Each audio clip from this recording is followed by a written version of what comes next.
আসসালামু আলাইকুম। আপনারা অনেকেই আমাকে জিজ্ঞেস করছেন যে আমি জুলাই সনদে হ্যাঁ ভোট দিব কি না ভোট দিব। আমি একটু ব্যক্তিগতভাবে বিভিন্ন কাজে ব্যস্ত থাকার কারণে আমি আসলে অনলাইনে এতটা অ্যাক্টিভ না। কিন্তু আপনারা যেহেতু প্রচুর সংখ্যক মেসেজ আমাকে দিচ্ছেন, আমার উত্তরটা হচ্ছে আমি না ভোট দিব। আপনি আপনার সিদ্ধান্ত নেবেন, সেটা আপনার ব্যাপার। আপনি যেহেতু আপনারা অনেকেই যেহেতু আমাকে জিজ্ঞেস করছেন, তাই আমার একটা নৈতিক দায়িত্ববোধ আছে বা নৈতিক দায়িত্ব আছে আমার সিদ্ধান্তটা আমি কেন নিয়েছি সেটা বলা। বিস্তারিত আমি এই মুহূর্তে যেতে পারবো না, আমি আবারও বলছি আমি একটু ব্যস্ত আছি এই মুহূর্তে, বাট তারপরে আমি একটু সংক্ষেপে বলার চেষ্টা করব যে কেন আমি না ভোট দেওয়ার সিদ্ধান্তটা নিয়েছি। দেখেন, আপনার আমাদের জুলাই সনদে 84 নাম্বার ধারায় বলা আছে যে বাংলাদেশ সরকার, মানে যে ক্ষমতায় আসবে, যদি এই জুলাই সনদ বাস্তবায়ন হয়, তাহলে ওপেন গভর্নমেন্ট পার্টনারশিপে বাংলাদেশ যোগ দিবে। আচ্ছা ভাই, জুলাইয়ে আমরা যারা আন্দোলন করেছি এর সাথে ওপেন গভর্নমেন্ট পার্টনারশিপ জিনিসটা কি ভাই?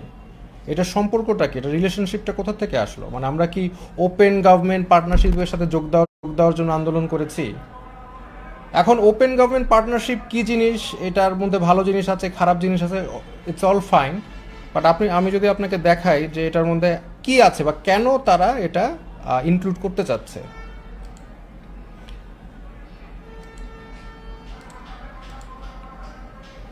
এই যে দেখেন, সরাসরি বলা আছে যে তারা ও ওপেন গভর্নমেন্ট পার্টনারশিপ হচ্ছে এলজিবিটি রাইটস এর পক্ষে কাজ করবে, এলজিবিটি রাইটস বাস্তবায়ন করবে।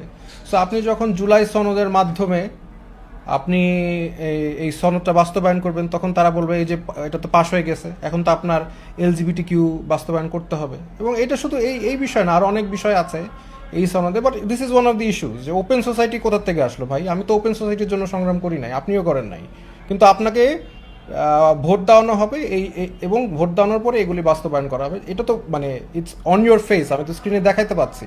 আপনি আমার কথা বিশ্বাস করেন না, আপনি নিজে যে সার্চ দেন ওপেন গভর্নমেন্ট পার্টনারশিপ জুলাই সনদে আছে কিনা, থাকলে এটার মধ্যে এলজিবিটি কিউ আছে কিনা দেখেন।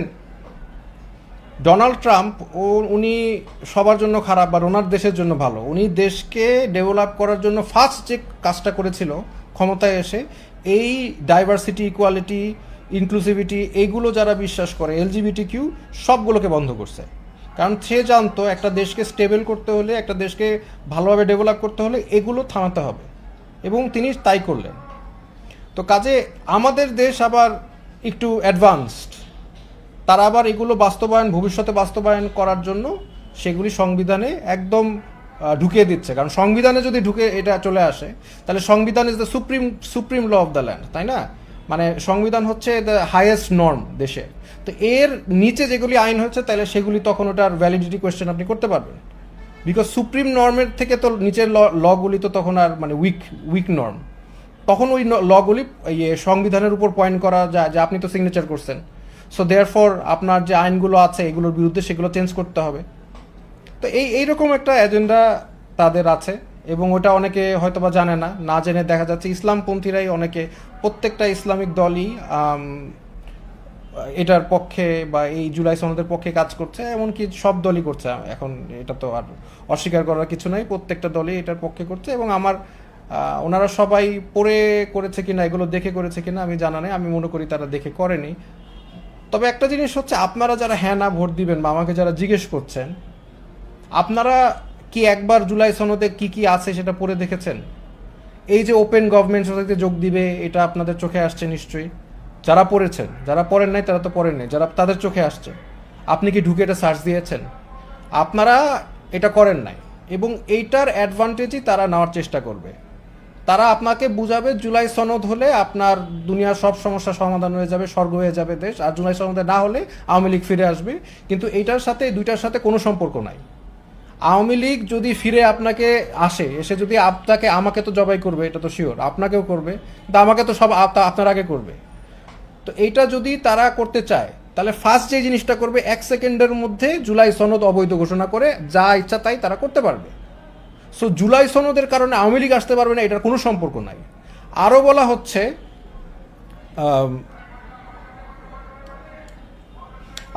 হচ্ছে, আপনার যে দুইবার প্রাইম মিনিস্টার হলে সামহাও মানে স্বৈরাচার থেকে আসবে না, লাইক যেমন রাশিয়ার ক্ষেত্রে আছে। রাশিয়ার মানে একটা প্রাইম মিনিস্টার দুইবার হতে পারে না যতটুকু আমার জানা। তো এটা কি পুতিনকে প্রিভেন্ট করেছে, যে 40 বছর ক্ষমতায় থাকার থেকে প্রিভেন্ট করেছে? করে নাই। সো এগুলির মাধ্যমে যে নতুন শিক্ষা আইনে ইন্ট্রিম সরকার লাস্ট কাজ করে যেটা যাচ্ছে, সেইখানেও দেখেন এগুলি ইনক্লুসিভ কথা লিখছে। তাদের উদ্দেশ্যটা কি, এটা তো ক্লিয়ার। এই যে ইনক্লুসিভ বড় করে লিখছে ইনক্লুসিভ। এখন ইনক্লুসিভ কথা আপনার কাছে মনে হচ্ছে ইনক্লুসিভ হচ্ছে একটা জিনিস, বাট এটা ইনক্লুসিভ সবাইকে মিলেমিশে, সেটা তো ভালো কথা। বাট এর আসল উদ্দেশ্য কি সেটা হচ্ছে, সেটা আপনি আমার থেকে শুনবেন না, আপনি শায়েখ আহমদুল্লাহ ওনার বক্তব্য থেকেই শুনেন। কারণ আমার কথা না হয় আপনারা বিশ্বাস করবেন না, আমি না হয় একটু বেশি বলে ফেলতেছি। তা শায়েখ আহমদুল্লাহ কি বলে এটা আপনি একটু দেখেন। নির্বাচনকে ঘিরে একটা শব্দ আপনারা সবাই দেখতে পাচ্ছেন, সেটা হলো ইনক্লুসিভ।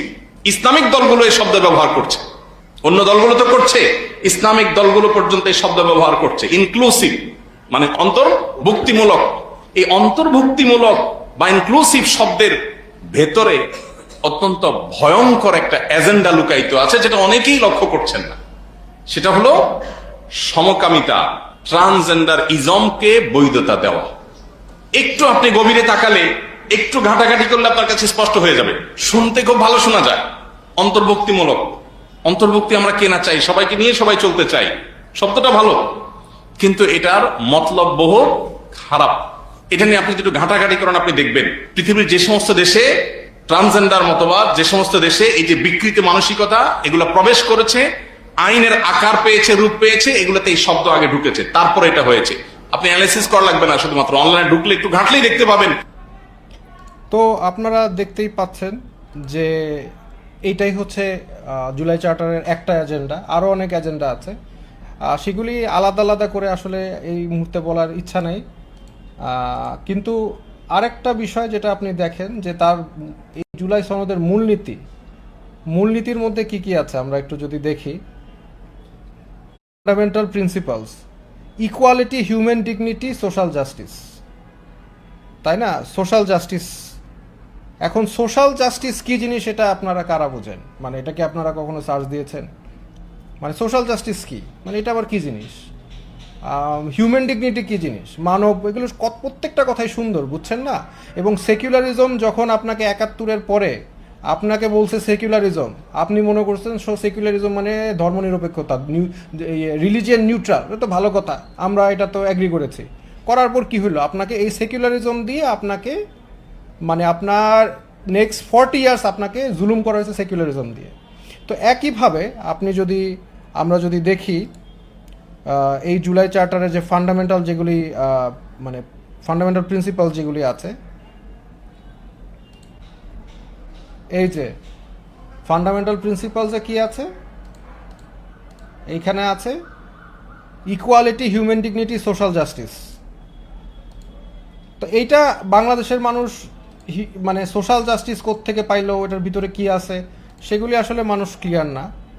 তো এটা যদি আমাদের ক্লিয়ার করতে হয়, এটা আপনাদের একটা, আমি মানে যেহেতু এই বিষয় নিয়েই কথা বলছি আজকে, এই বিষয়টাই ফোকাস থাকি, তাহলে আমরা চ্যাট জিপিটিকে জিজ্ঞেস যদি করি, এই যে আমরা সোশ্যাল জাস্টিস দেখি, চ্যাট জিপিটি জিজ্ঞেস করেন, does social justice have anything to do with LGBT? হ্যাঁ, তাহলে তারা অ্যান্সারটা কি দিবে সেটা আপনি নিজেরাই দেখতে পাচ্ছেন। এখানে বলা হচ্ছে যে social justice is an umbrella term that includes LGBTQ rights, radical justice, gender equality, হ্যাঁ ইত্যাদি। জেন্ডার ইকুয়ালিটি এবং LGBTQ রাইটস দুটাই এই সোশ্যাল জাস্টিসের আমব্রেলার মধ্যে তারা ফেলে দিচ্ছে, এবং এটা দেশের মূলনীতির মধ্যে তারা প্রবেশ করানোর চেষ্টা করছে। তারপরে হচ্ছে হিউম্যান ডিগনিটি, আরেকটা খুব সুন্দর কথা, কিন্তু হিউম্যান ডিগনিটি বলার ডিফিনিশন কি, মানবিক মর্যাদা মানে কি বোঝায়, এটা নিয়ে তো ইমানুয়েল কান্ট সে কথা বলেছে। এখন ইমানুয়েল কান্টের ফিলোসফি আপনি তো জানেন না, এটাই তারা আপনার অ্যাডভান্টেজ নিচ্ছে। তো এগুলি আরও অনেক বিষয় আছে, আজকে আর এগুলো নিয়ে বিস্তারিত আলাপ করবো না। বাট একটা জিনিস আমি বুঝতে পারি না, সেটা হচ্ছে ইসলামিক দল যারা ইসলামিক দল, যতগুলো ইসলামিক দলই আছে, তারা মূলনীতিতে ইসলাম ওয়ার্ডটা আনতে পারে নাই বা চায় নাই। সেটা কীরকম কথা? মানে আপনার মূলনীতিতে ইসলাম থাকলে বাকি সব নর্ম এটা ক্যান্সেল আউট হয়ে যায়। মূলনীতিতে ইসলাম থাকলে বাকি যেগুলো নর্ম আছে সেগুলা, বিকজ ইসলাম তখন সুপ্রিম নর্ম হয়ে দাঁড়ায়, মেজরিটি মানুষ মুসলিম, তাই ইসলামটা সুপ্রিম নর্ম হয়ে দাঁড়ায়। সেইটা আমরা কেউ আনার চেষ্টা করি নাই বা আনি নাই, তারপরে এগুলো আনতেছি, তাহলে তো আসলে কি হবে সেটার আপনি একটা মানে আপনাকে একটা এক্সাম্পল আমি দিচ্ছি যে এটার ফলশ্রুতিতে কি। আমরা শুনছি যে জুলাই সনদের ভিত্তিতে দেশ চলবে। দেশ চলবে। তো জুলাই সনদের সাথে তো ইসলাম কায়েম বিষয়টা আসলে ডিফারেন্স আছে, অনেক ক্ষেত্রে ডিফারেন্স আছে, So, অনেক ক্ষেত্রে আছে। আমি যে কথাটা বলতে যাচ্ছিলাম, মানে জুলাই সনদের এন্ড দেয়ার রাইট, জুলাই সনদের সাথে ইসলামের সাথে কোনো সম্পর্ক নাই। ওনারা একটু ভদ্র হয়ে বললো যে অনেক ক্ষেত্রে ডিফারেন্স আছে, ডিফারেন্স না, কোনো সম্পর্কই নাই, বিকজ আপনি ইসলাম কথাটাই আনেন নাই। তো অলরেডি সেকুলাররা বলা শুরু করেছে যে জুলাই সনদের সাথে ইসলাম নাই। সামনে কি বলবে যে জুলাই আপনারা মানুষ, বেশিরভাগ মানুষ জুলাই সনদ চেয়েছে, জুলাই সনদে স্বাক্ষর করেছে, যার কারণে এর ভিত্তিতে এখন দেশ চলবে, মানুষ তো ইসলাম চায় নাই, অলরেডি বলা শুরু করেছে। সামনে আরও বলবে কিচ্ছু ইসলামের কোনো কাজ করতে পারবেন না, এলজিবিটি এগুলি ইত্যাদি যেগুলা দেশ ধ্বংস করে সেগুলি আপনারা বাস্তবায়ন মানে সেকুলারদের করারকে সহযোগিতা করবেন। আমরা যেখানে জানি নন সেকুলাররা, নন যারা এই মানে সেকুলারিজম বা এই ধরনের বিকৃত ফ্যাসিস্ট আইডিয়ার সাথে তারা জড়িত, তারা মূলত এই জুলাই সনদ বাস্তবায়ন করতে চাচ্ছে। একই সাথে চাচ্ছে হচ্ছে ইসলামপন্থীরা, মানে যেখানে দাজ্জাল যেটা চায় সেটা যদি আমরাও চাই তাহলে তো কোথাও কোনো একটা গলদ আছে। দাজ্জাল তো ভুল হবে না, আমরাই তাহলে ভুল, কারণ মানে কেন আমরা চাবো, তাই না? তো এনিওয়েজ, আমি আসলে অন্য কাজ নিয়ে একটু ব্যস্ত, আমি এগুলো নিয়ে আর কথা বলতেও চাই না। আপনারা যেটা সিদ্ধান্ত নেবেন সেটা আপনারা নিজেরাই সিদ্ধান্ত নেন। জি, আসসালামু আলাইকুম।